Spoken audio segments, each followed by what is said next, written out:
Padre, bendito Dios, Señor, te damos gracias, Padre Santo, Señor, por esta bendición que nos das cada día, Señor, a través de tu palabra, Señor. Todas esas bendiciones, Señor, que tú nos traes, Señor, a través de tu palabra, Padre Santo, Señor. Hoy queremos, Señor, que seas tú hablándonos, Señor, a través de ella, Señor. Seas guiándonos, edificándonos, Señor, a través de tu palabra cada día, Señor.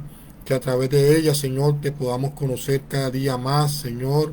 Que tú nos puedas orientar a través de tu palabra, Señor, para siempre escoger el buen camino, apartándonos, Señor, de todas esas cosas que no nos convienen, que nos dañan, que nos alejan de ti, Señor. Hoy te doy gracias, Señor, por todo lo bueno y maravilloso que tú traes a nuestras vidas, Señor. Hoy te pido, Señor, que seas tú guiándonos. Guíame, Señor, hoy a través de tu Espíritu, Señor, que sea cada palabra, Señor, que salga de mi boca, sea palabra tuya, palabra que edifique, Señor, palabra que bendiga, Padre Santo, Señor, que sea palabras espirituales, Señor, y no sean palabras carnales, Señor.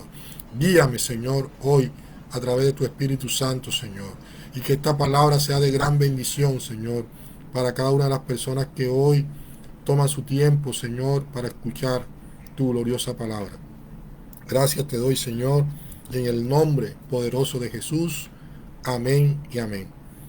Bueno, amado hermano, como le decía, vamos a estar compartiendo hoy la gloriosa palabra en el libro de Marcos, capítulo 14, del versículo 32 al 42.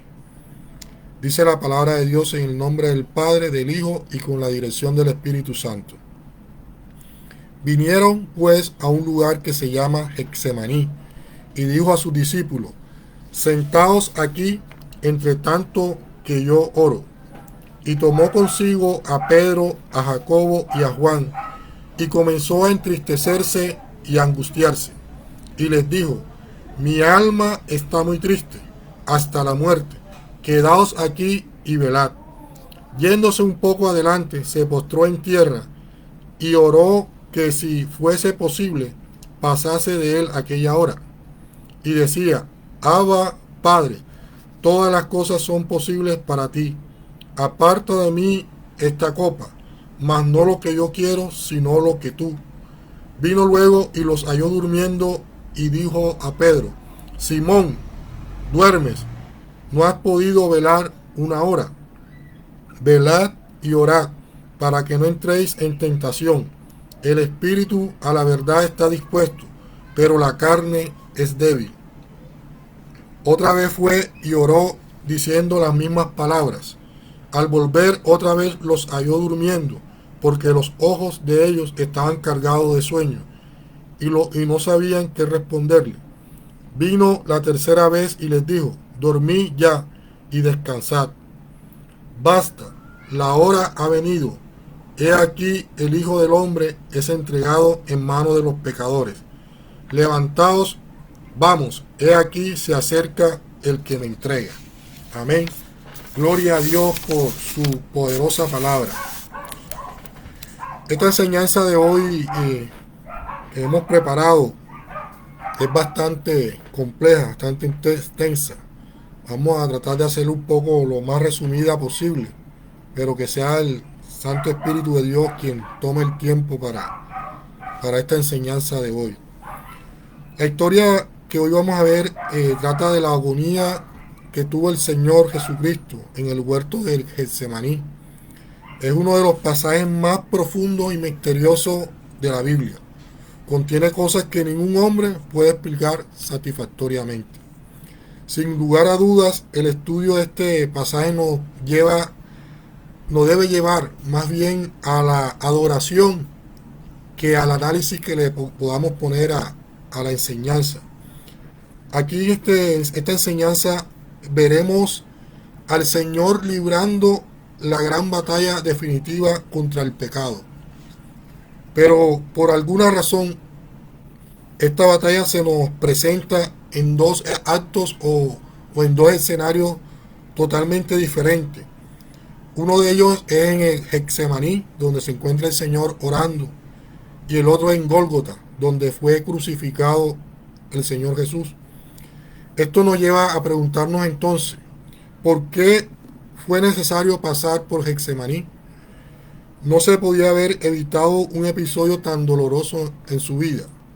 Pero a lo largo de esta enseñanza vamos a estar viendo que Getsemaní fue el lugar que el Señor tomó, o fue donde el Señor tomó la decisión de ir a la cruz, mientras que en el Calvario fue donde se materializó. Amén.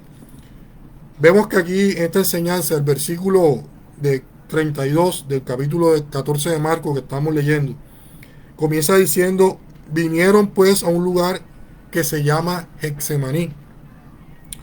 Como muchas otras noches, me acostumbraba el Señor Jesús, Jesús salió de la ciudad y se dirigió a un olivar cercano que era conocido como Getsemaní. Getsemaní significa prensa de olivas o prensa de aceite. Seguramente porque en ese lugar había había existido una prensa de aceite o de olivas, porque eso es lo que significa Getsemaní. En este lugar el Señor Jesús solía juntarse con sus discípulos durante sus visitas a la capital, buscando apartarse de las multitudes que muchas veces constantemente lo presionaban y lo perseguían, y tener así un tiempo a solas de enseñanza en forma privada con sus discípulos. Por lo tanto, el lugar era también conocido por su discípulo Judas Iscariote, que como más adelante vamos a estar viendo, no tardó en acudir con una cuadrilla de soldados para arrestar a Jesús. Aunque no debemos olvidar que Jesús aquella noche se quedó por voluntad propia, porque fácilmente ellos han podido salir huyendo, pero él decidió quedarse esa noche y esperar a que lo apresaran. Pero en esta ocasión, aquel lugar donde Jesús había tenido tantas hermosas pláticas con sus discípulos, sus enseñanzas, ahora se iba a convertir en el escenario de su terrible agonía antes de ir a la cruz. Este lugar donde pasaron momentos hermosos con sus discípulos iba ya a cambiar ya ese escenario, ya se iba a convertir en algo donde iba a ser atrapado, iba a ser humillado y burlado. Entonces ya cambiaron las condiciones en ese momento.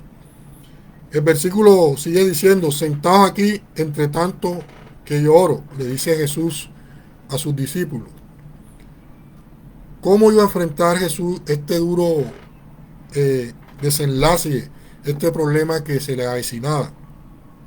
En esto también apreciamos que Jesús era totalmente diferente a nosotros. Con frecuencia, cuando pasamos por problemas o situaciones que nos agobian o estamos rodeados de dificultades, pensamos que necesitamos un respiro a toda esta situación que estamos viviendo y buscamos algún tipo de diversión que nos relaje y nos ayude a olvidar la situación por la cual estamos pasando. Muchas personas, algunos, que se refugian en el alcohol, en las drogas, en las fiestas, en la pornografía o vicios similares a esto, que lejos de traerles paz a su corazón, hacen sino que aumentar más el problema que están. Pero el Señor nos indicó que la solución pasaba por buscar a Dios en oración. Vemos que ante esta situación que se encontraba el Señor Jesús, que estaba a punto que lo iban a apresar y de ahí a llevarlo a la cruz, entró en agonía, en tristeza por lo que iba a pasar, pero vemos que lo que él hizo fue buscar en oración a Dios, a su Padre Celestial. Se retiró aparte a orar. Entonces eso es lo que hoy el Señor nos recomienda a nosotros ante cualquier situación que nos encontremos. En vez de buscar el refugio en el alcohol, en las drogas, en todas estas cosas que van a aumentar, incrementar más el problema, mejor es buscar a Dios en oración. Dice el libro de Santiago, en el capítulo 5, versículo 13: ¿está alguno entre vosotros afligidos? Hagan oración. El Señor recomienda que oremos en esos momentos difíciles, de enfermedad, sea cual sea la situación que estemos viviendo, debemos buscar a Dios en oración. Y dice el versículo 33, y tomó consigo a Pedro, a Jacobo y a Juan. Parece que aunque Jesús oraba solo, se apartaba, sin embargo quería sentir la cercanía de algunos de sus discípulos.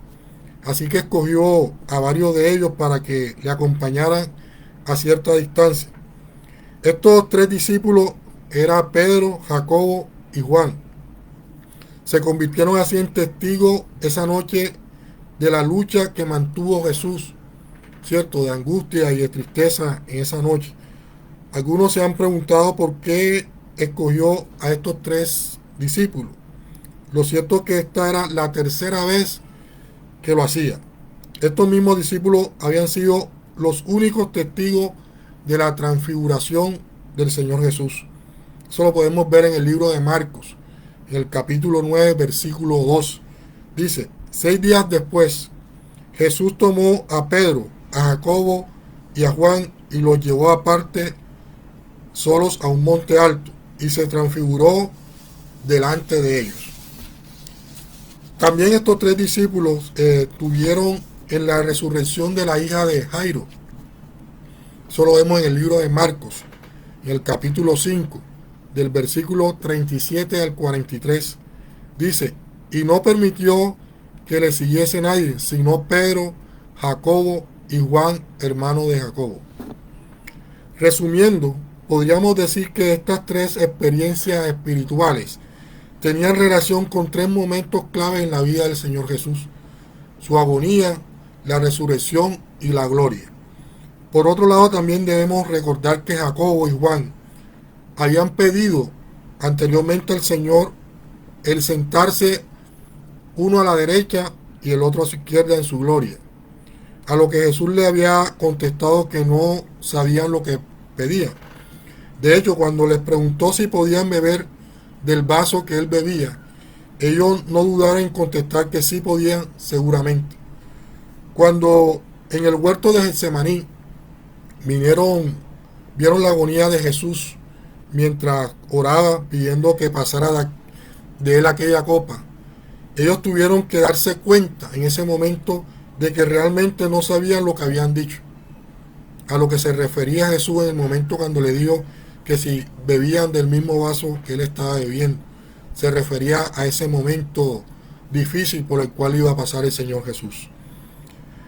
Dice el versículo, continúa diciendo, y comenzó a entristecerse y a angustiarse. Cuando Jesús se aparta a orar, el evangelista aquí, Marcos, utiliza en el original dos palabras muy fuertes para indicarnos su intensa perturbación por la que estaba pasando emocionalmente el Señor Jesús, y también su estado de extremo dolor y de angustia.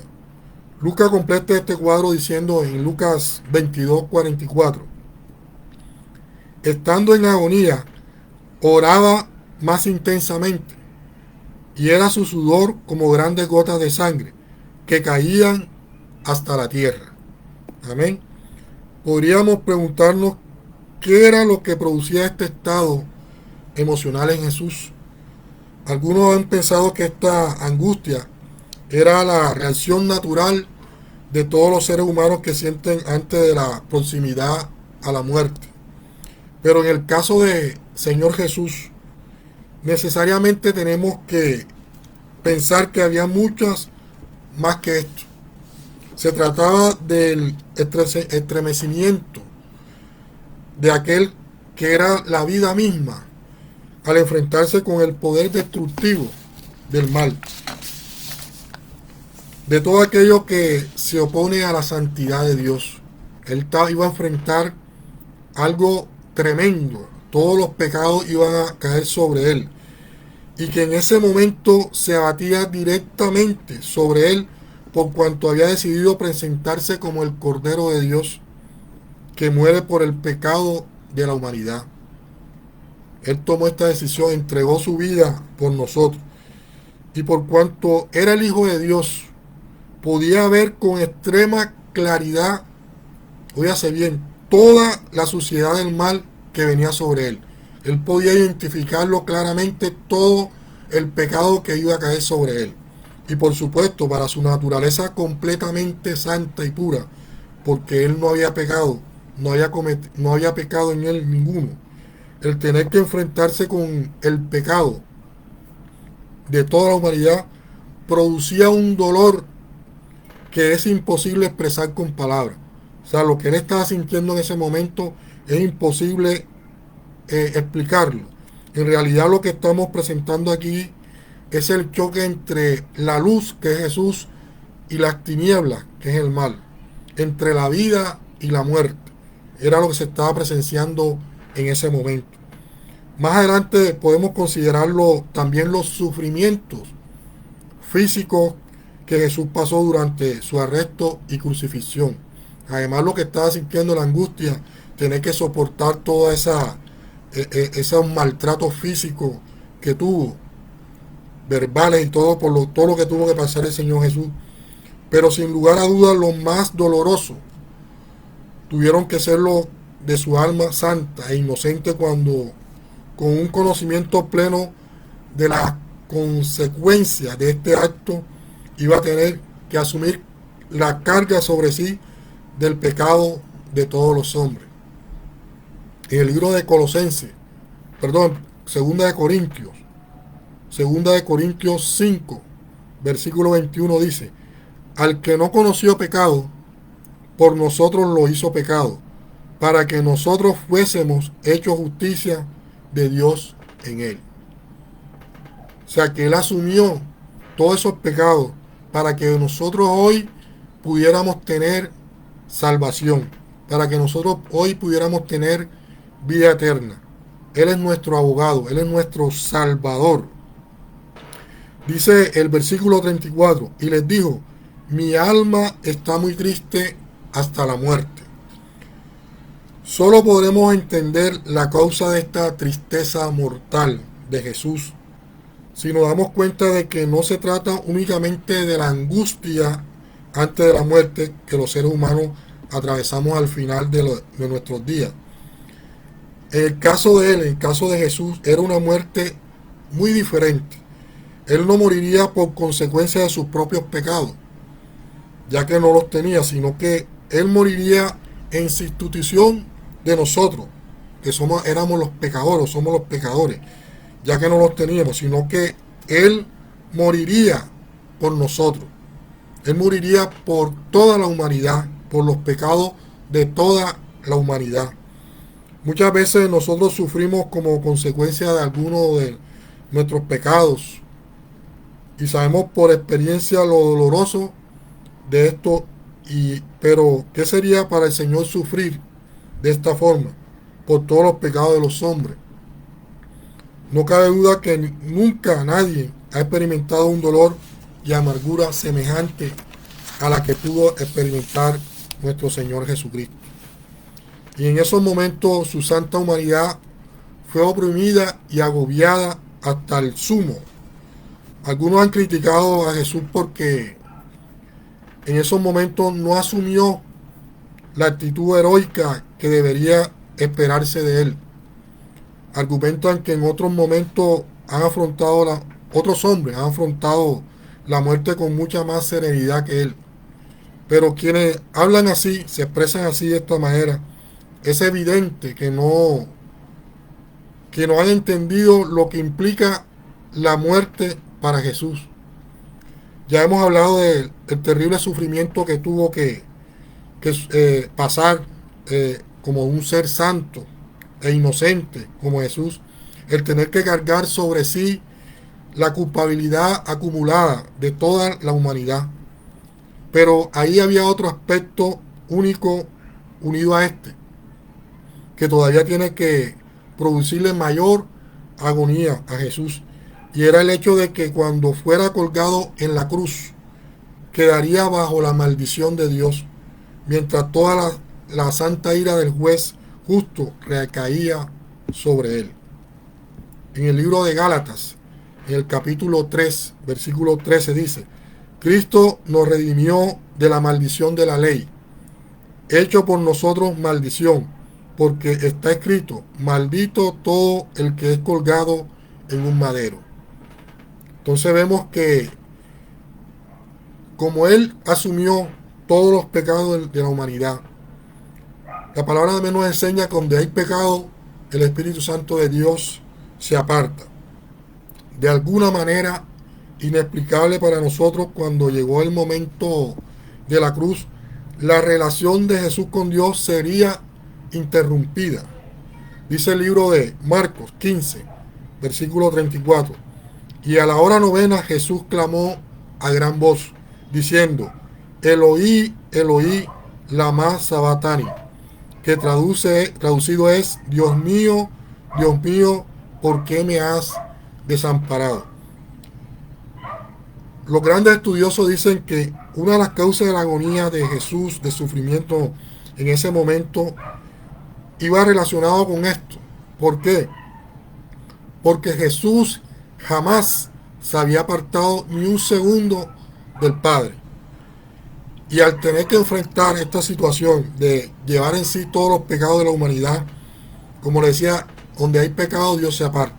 Dios se iba a apartar de él. Y en este momento donde él dice, Dios mío, ¿por qué me has desamparado? Es porque sintió que Dios en ese momento se había apartado de él.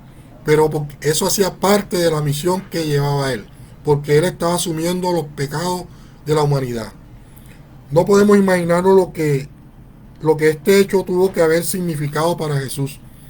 El haberse separado por ese momento del Padre, cuando el mayor deleite de su vida era la comunión con su Padre Celestial. Él siempre había estado unido al Padre. Cuando nosotros intentamos sondear en estos misterios de la palabra, tenemos que reconocer que nunca podremos comprenderlo en toda su intensidad. Nuestra mente a veces no puede dar para entender todas estas cosas de Dios. Y en la medida que pobremente podremos entender algo, quedamos sobreacogidos ante la magnitud de los hechos, de las cosas que ocurren o que ocurrieron en ese momento al Señor Jesús. Pero en cualquier caso hay ciertas lecciones prácticas que sí deberíamos tener en cuenta y grabarlas en nuestro corazón. Primeramente, viendo la impresión de nuestros pecados que produjeron en Jesús, esto, amados hermanos, nos debería llevar a ser mucho más sensibles, ser más conscientes y tener siempre un temor reverente para no pecar, para no caer en pecado.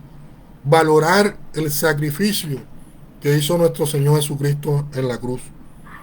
Y consideremos también que para Jesús pudiera decir a sus discípulos, no se turbe vuestros corazones. Él mismo tuvo que sufrir la angustia y la aflicción. Se hizo hombre para pasar por estas situaciones. Cuando tú estás angustiado, Él te entiende, porque Él vivió la angustia. Cuando estás afligido, Él te entiende, porque Él también pasó por esto. Entonces, todas las situaciones, no hay situación por la que nosotros pasemos que el Señor Jesucristo no la haya vivido. Por eso Él no es fácil entendernos a nosotros. Sigue diciendo en el versículo, quedaos aquí y velad. Cuando Jesús se apartó a orar, hizo un llamamiento a sus discípulos para que velaran. Esta no era la primera vez que lo exhortaba a ellos a que hicieran esto, puesto que cuando les había anunciado su segunda venida, ya les había dicho que permanecieran en esa actitud de orar y velar. En Marcos 13, versículo 33 dice, mirad y velad y orad, porque no sabéis cuándo será el tiempo. Ahora en este versículo de enseñanza que tenemos hoy, vuelve a hacerlo, aunque con una mayor urgencia, debido a los acontecimientos que se le venían, lo que iba a ocurrirle a él. Nosotros también debemos de recibir esa exhortación hoy, que apremia en velar y orar. La somnolencia de los discípulos que tenían en ese momento parece que ha alcanzado a la gran mayoría de los cristianos de hoy en día, en este tiempo. Y no lo olvidemos, dejar de velar y orar abre la puerta al poder del mal en nuestras vidas. No podemos descuidar la oración.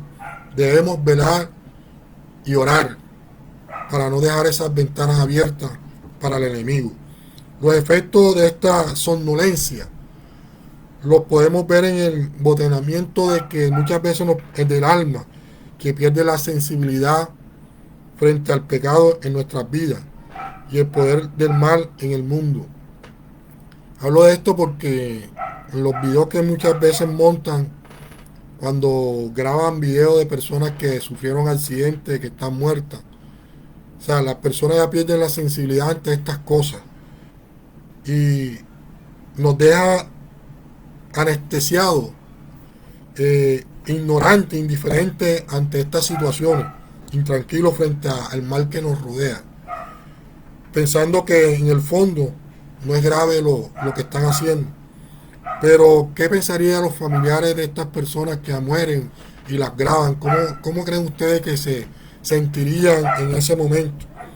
Pero la falta de sensibilidad de muchas personas, esta falta de vigilancia, de orar, tanto por lo que se refiere a la cercanía de la segunda venida de Cristo, muchos ignoramos estas cosas. Pensamos de que estas cosas nunca van a suceder. Entonces debemos orar diariamente, acercarnos más a Dios para cuando Jesús venga, lo encuentre preparado y listo para partir con Él. Dice el versículo 35, yéndose un poco adelante se postró en tierra. Los discípulos aquí quedaron a cierta distancia de Jesús, desde donde ellos podían verle y oírle. El evangelista aquí, Marco, nos dice que el Señor cayó rostro en tierra. La postura que adoptó para orar expresaba su total sumisión a la voluntad de Dios. En cualquier caso, la escena no deja de sorprendernos. Recordemos que unos días antes de estar aquí en Getsemaní, Jesús había descendido cabalgando a Jerusalén desde ese mismo monte de los olivos en procesión real, aclamado justamente como rey. Eso lo podemos ver en el libro de Marcos, el capítulo 11, versículo 1 al 11. Sin embargo, ahora el contraste era totalmente diferente, indescriptible. ¿Por qué este cambio tan drástico en la actitud de Jesús? Para entenderlo, tenemos que recordar que cuando Jesús entró en Jerusalén, se encontró con la capital en manos de los rebeldes. Y él mismo, y en el mismo templo estaba infectado de ladrones. La pregunta entonces era, ¿cómo podrían esas personas rebeldes ser salvos y restaurados a la obediencia y a la adoración de Dios? Evidentemente, lo que conseguiría montado sobre una cabalgadura real por las calles de Jerusalén no lo iba a lograr con esto. Nunca la ceremonia ha conseguido convertir a un rebelde en santo.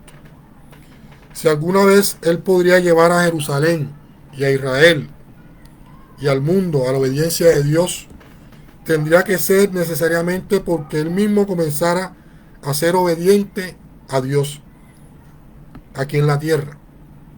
Así que el rey se arrodilló, se postró en tierra, dispuesto a obedecer por amor a su Dios, a su Padre Celestial, y también por amor a toda la humanidad.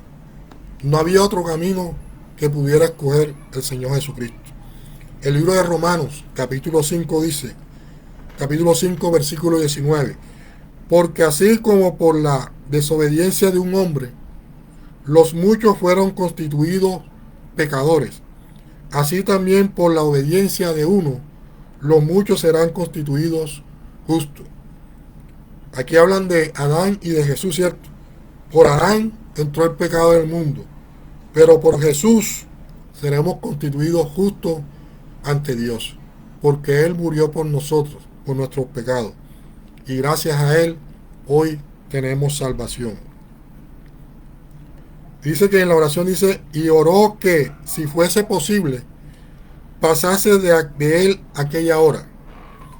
Una vez más, las escrituras nos muestran a Jesús con total honestidad y no se avergüenza de hacernos saber que cuando se enfrentó al precio de la obediencia, sus oraciones fueron acompañadas de clamor y lágrimas.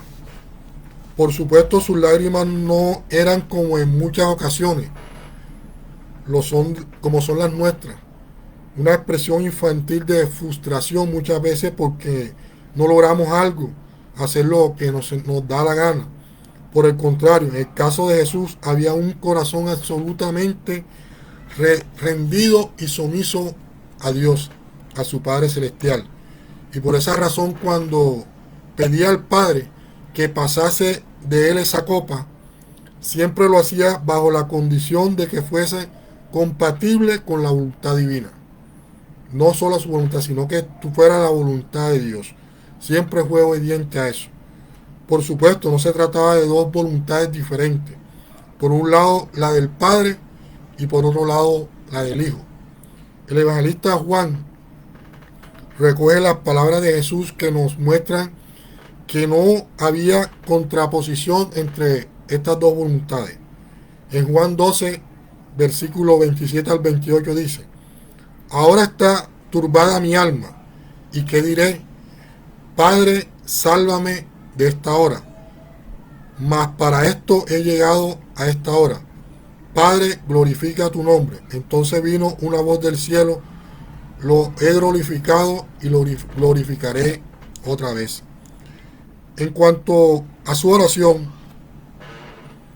Jesús preguntaba si había otra base justa sobre la cual Dios podría salvar a los pecadores, sin él tuviera que morir en la cruz. Aquí vemos todo el drama de nuestra redención. Y el cielo silenció. El Padre cayó. No había otro modo. El Santo Hijo de Dios debía morir por los pecadores. No había otra opción para él. Por supuesto, aquella hora a la que Jesús se refería tenía que ver con el momento determinado desde la eternidad en el que habría de resumir todo, su angustia, todo lo que estaba viviendo, toda la pena, toda la muerte y cada una de las consecuencias que ha surgido del pecado. Era la hora cuando Jesús, el hombre representativo, había de presentarse ante la justicia divina para satisfacer sus exigencias por medio del sacrificio mismo en ofrenda por los pecados de la humanidad. Jesús también decía, Abba, Padre. Notemos aquí que en esta expresión, en esta oración, se dirige a Dios con la palabra Abba. Abba con B grande, que inmediatamente traducida por Marcos para sus lectores gentiles como Padre, lo que significa Abba. La palabra Abba era usada por los niños para dirigirse a sus padres, que implicaba una confianza, una intimidad, un reconocimiento de la autoridad del Padre, que equivale hoy en día a nuestro papá.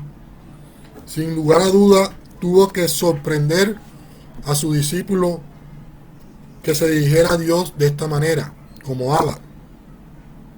Ellos nunca habían escuchado a ningún santo del Antiguo Testamento tratar a Dios de esta manera, en la forma de pensar de un judío.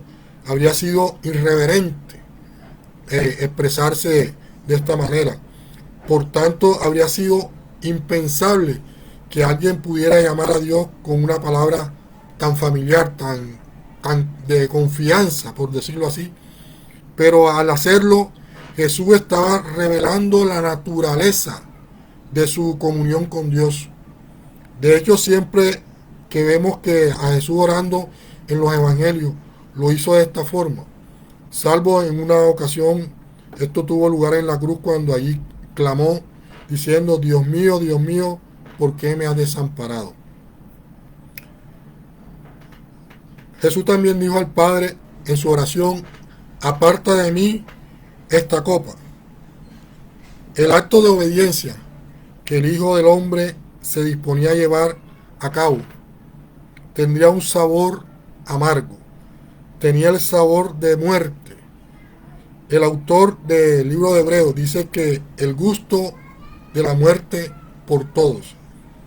En Hebreos 2, versículo 9 dice, pero vemos aquel que fue hecho un poco menor que los ángeles, a Jesús, coronado de gloria y de honra, a causa del padecimiento de la muerte, para que por la gracia de Dios gustase la muerte por todos. Además del Antiguo Testamento, se había referido con frecuencia a esta copa, que estaba reservada para los malos y que contenía la indignación divina contra los impíos, su ira y su furor. Esto era lo que representaba en la antigüedad la copa. En el libro de los Salmos, el capítulo 11, versículo 6 dice, sobre los malos hará llover calamidades, fuego, azufre y viento abrasador será porción del cáliz para ellos. En el Salmo 75:8 dice, porque el cáliz está en la mano de Jehová y el vino está fermentado, lleno de mistura, y él derrama del mismo, hasta el fondo lo apurarán, y lo beberán todos los impíos de la tierra.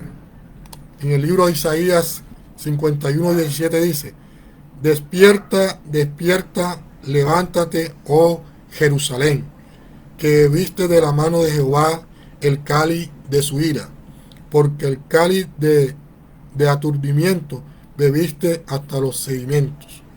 El libro de Jeremías 25:15 dice, porque así me dijo Jehová, Dios de Israel, toma de mi mano la copa del vino de este furor, y da a beber de él a todas las naciones a las cuales yo te envío. La muerte que él gustó no solo tuvo que ver con experimentar la separación del alma del cuerpo, sino el abandono del Dios de justicia por haberse identificado con el pecado del mundo. Por eso él temía tanto a esta separación, por eso era su angustia, su tristeza. Es inimaginable, por lo tanto, que la santidad encarnada pudiera recibir con gran agrado el pecado representado en la copa. De ahí su petición, aparta de mí esta copa. Pero por otro lado, dejaba también constancia de su absoluta devoción y amor a su Padre. Más no lo que quiero, sino lo que tú. Él quería que se cumpliera la voluntad del Padre, más no la voluntad de él. No había ningún conflicto entre el Padre y el Hijo. El Hijo se sometía a la voluntad del Padre. El hombre perfecto era también el siervo, obediente en todo. Jesús obedeció todo en todo mientras estuvo en la tierra, obedeció todo a su Padre celestial. Y aunque todo su santo ser se alce en contra de la cruz y su cuerpo sudase sangre en su agonía, porque así lo muestra Lucas en capítulo 22, él nunca dejaría de decir, mas no lo que yo quiero, sino lo que tú. Siempre quería que se diera fuera la voluntad del Padre. Amén. La interpretación hace que en el libro de los Hebreos, en este pasaje que vamos a leer ahora, el capítulo 5, versículo 7 al 10 dice, y Cristo en los días de su carne, ofreciendo ruegos y súplicas con gran clamor y lágrimas al que le podía librar de la muerte, fue oído a causa de su temor reverente, y aunque era hijo, por lo que padeció aprendió la obediencia, y habiendo sido perfeccionado, vino a ser autor de eterna salvación para todos los que obedecen. Y fue declarado por Dios sumo sacerdote, según la orden de Melquisedec. Aquí en el contexto de esta cita, el autor del libro de los Hebreos está razonando acerca de lo impredecible que es para los hombres pecadores tener un sumo sacerdote que interceda por ellos ante Dios. Por supuesto, aquellos que ocuparon esta posición en el Antiguo Testamento eran hombres débiles, y por eso el autor nos va a decir que en el cumplimiento de los tiempos de Dios constituyó a su propio Hijo como sumo sacerdote. Pero en el camino para que Cristo pudiera llegar a ser sumo sacerdote no fue nada sencillo. Tuvo que padecer todas estas cosas. Primeramente tenía que ser un hombre, pero él no lo era, así que fue necesario que se encarnase en un hombre. Los más de 30 años que Jesús vivió entre los hombres le proporcionaron el conocimiento directo de nuestra situación. Aprendió de su propia experiencia la fuerza de la tentación, la prueba y la aflicción. Todo esto lo padeció nuestro Señor Jesucristo, estando siendo hombre. Él también tuvo que aprender a obedecer al Dios, a nuestro Dios en este mundo caído y pecador como el nuestro. Por supuesto, él no tuvo que aprender a obedecer. Él siempre lo había hecho en el cielo, pero obedecer la voluntad de Dios es una fuente de gozo y de felicidad. Eso debe ser una fuente de gozo y felicidad para nosotros. Obedecer a Dios. Amén. Así como lo hizo nuestro Señor llamado Jesucristo. Dice, vino luego y lo halló durmiendo. Después de un tiempo de oración, Jesús volvió donde había dejado a sus discípulos y los encontró durmiendo. No fueron capaces de compartir con él nada de ese infinito dolor por el cual estaba pasando. Cada vez estaba más claro que en el camino de la cruz Jesús iba a encontrarse absolutamente solo, sin sus más íntimos discípulos.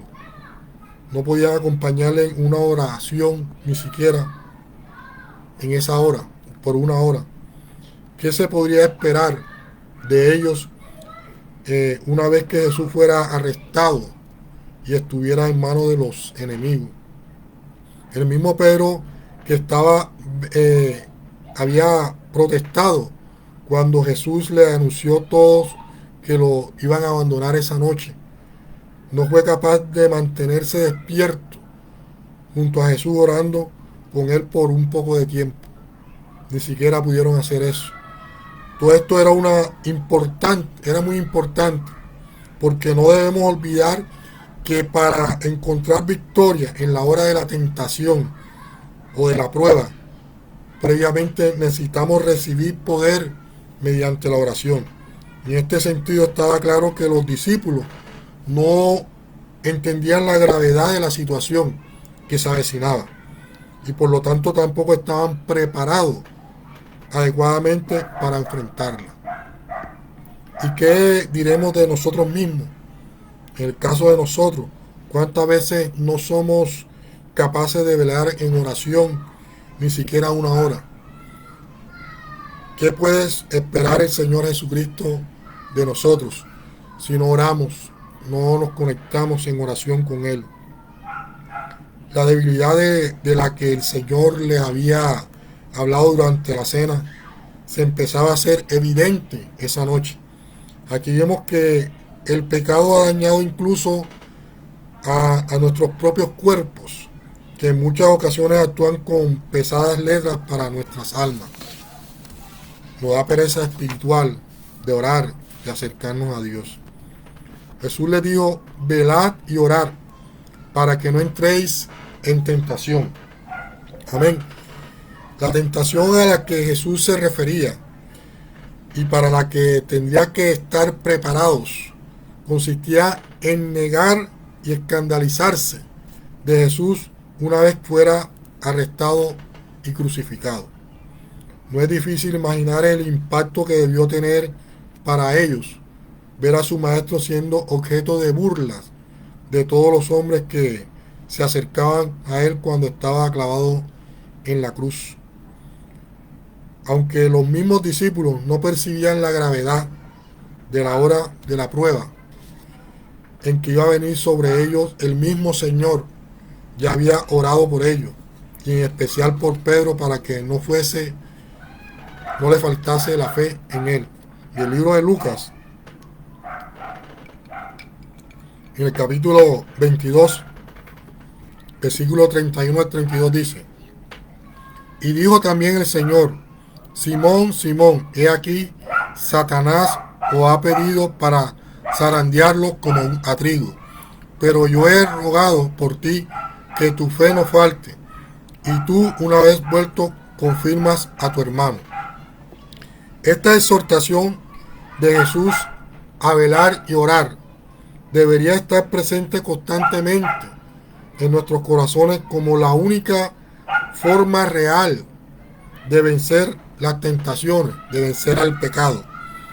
No nos engañemos, no hay ningún poder en nosotros mismos que nos haga inmunes a los ataques de Satanás.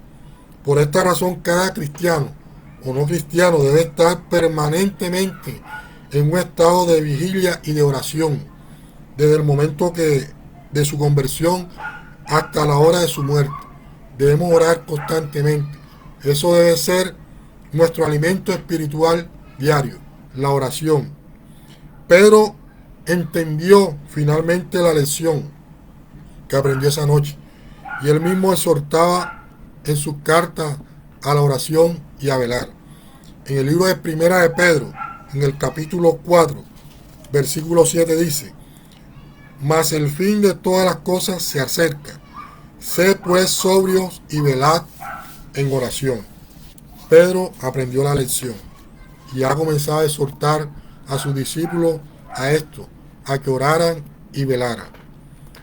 Dice Jesús también: el espíritu está dispuesto, pero la carne es débil.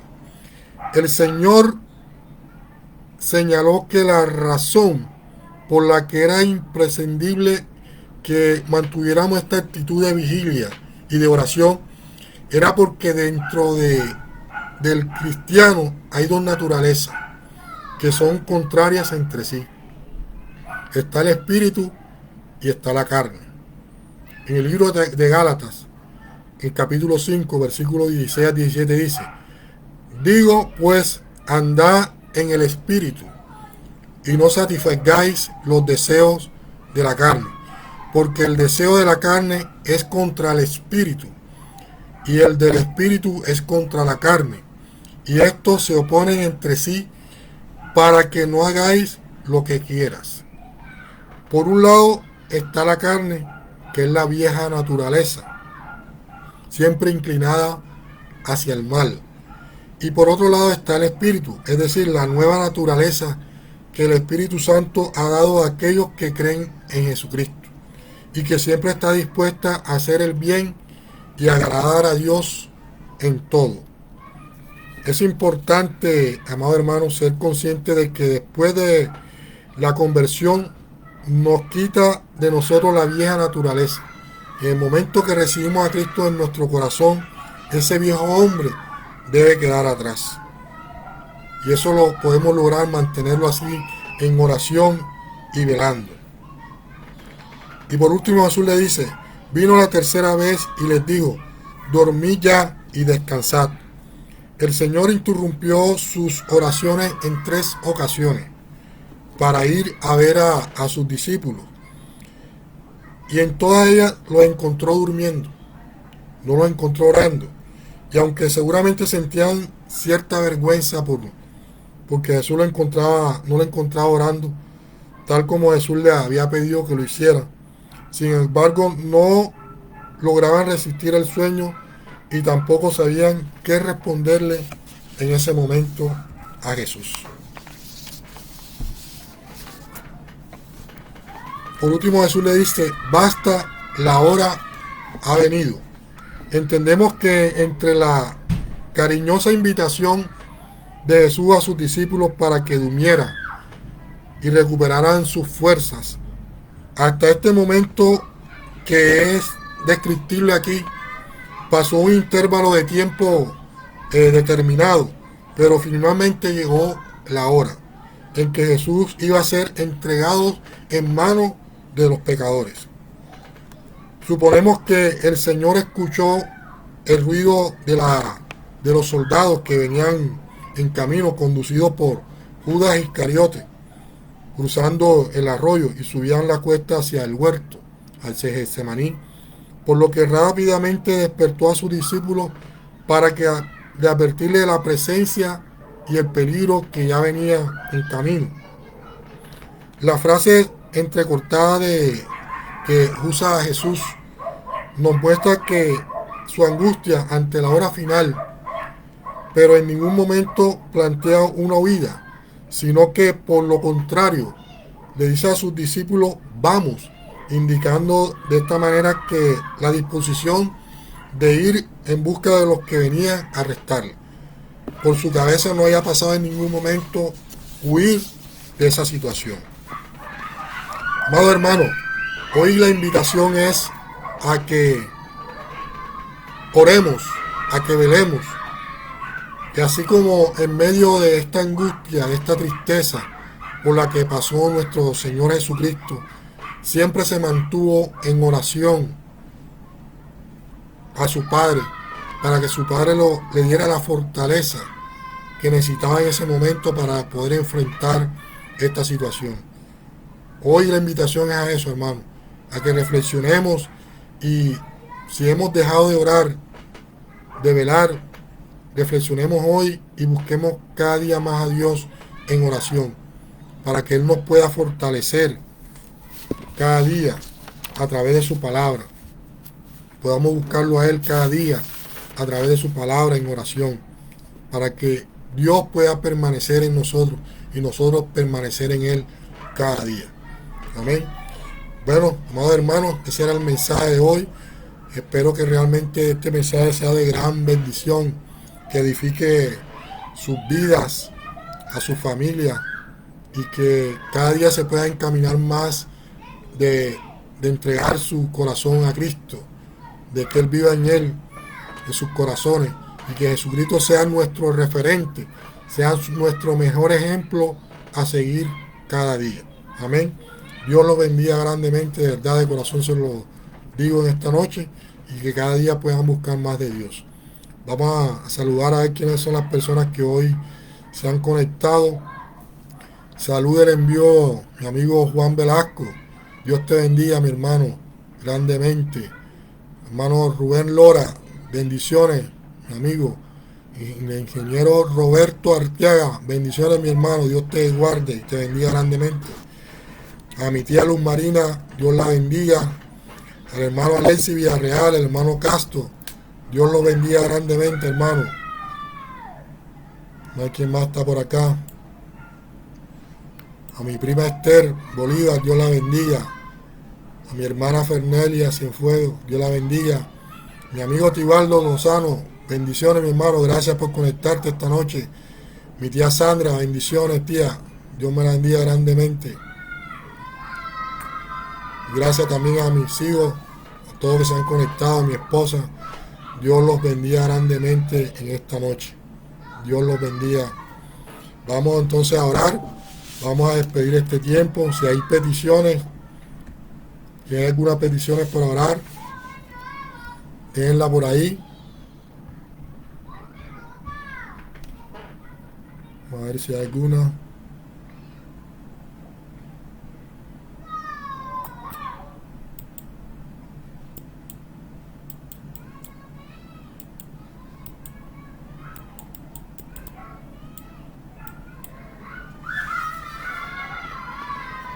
Bueno, vamos a orar, vamos a despedir este tiempo, pero que Dios permanezca en nuestros corazones, en nuestros hogares.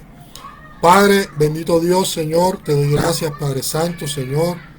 Gracias te doy por tu palabra, Señor. Gracias por revelarnos todo lo que hoy nos has mostrado a través de ella, Señor. Que hoy, Señor, tu palabra, Señor, quede en cada corazón plantado como una semilla, Señor, para que dé su fruto a su tiempo, Señor. Que hoy, Señor, lo que tú nos has enseñado a través de tu palabra, podamos ponerlo en práctica, Señor. Que podamos orar, velar, Señor, buscarte cada día en oración, Señor. Que estemos siempre alerta, atentos, Señor, para no dar cabida al enemigo a nuestras vidas, a nuestros hogares, Señor. Permítenos, Señor, cada día buscar de ti por medio de la oración, a través de tu palabra, Señor. Revélanos, Señor, cada día. Muéstranos, Señor, tu voluntad para cada uno de nosotros, Señor. Bendice, Señor, a cada una de las personas que hoy han dispuesto su tiempo a escuchar tu palabra, Señor. Bendice sus hogares, a sus familias, a sus hijos, a sus esposos, esposas, Señor. Te lo pido, Señor, en el nombre poderoso de Jesús, Señor. Hoy te quiero pedir, Señor, por todas esas personas que están enfermas en una clínica, en un hospital, Señor, postrados sin esperanza, Señor. Que hoy tú le puedas dar salud, le puedas regalar vida, Señor. Dale esperanza, Señor, en un nuevo día, Señor, te lo pido. Darle fortaleza a sus familias que esperan un milagro en este momento, Señor. Ayúdalo, Señor, te lo pido en el nombre poderoso de Jesús, Señor. También te pido, Señor, por cada una de esas personas enfermas, hospitalizadas, Señor, que tú las puedas, Señor, levantar, Señor, de esa cama. Abre, Señor, puertas de bendición para los desempleados, para esas personas que hoy no tienen un empleo, Señor. Provéele, Señor, esa oportunidad de darle un empleo, Señor, para que ellos tengan cómo llevar el sustento a sus hogares, Señor. Te lo pido, Señor, en el nombre poderoso de Jesús, Señor. Hoy también sigo pidiendo, Señor, por la vida, Señor, de mi tío Robinson, Rentería Bolívar, Señor. Que siga obrando, Señor, en su vida. Llénalo, Señor, en este momento de fortaleza, Señor. Darle, Señor, fe, Señor, para que crea en ti, Señor. Que solo tú, Señor, puedas dar solución a sus conflictos, a sus problemas que está atravesando en este momento, Señor. Abre, Señor, una oportunidad para él, Señor. Te lo pido en el nombre poderoso de Jesús, Señor.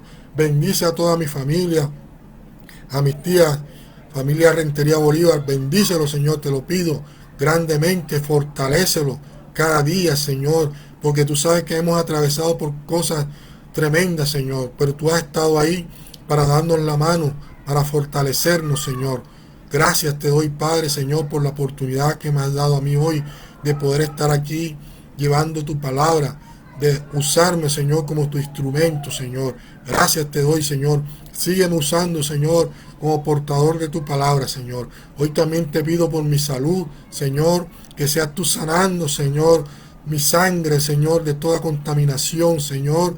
Limpia, Señor, de toda contaminación mis venas, Padre Santo, Señor. Te lo pido, Señor, en el nombre poderoso de Jesús, Señor. Gracias te doy, Padre, en el nombre poderoso de Jesús. Amén y amén. Bendiciones, amados hermanos. Dios los guarde y los bendiga grandemente. Nos vemos el próximo miércoles nuevamente por aquí. Dios me lo bendiga, hermano.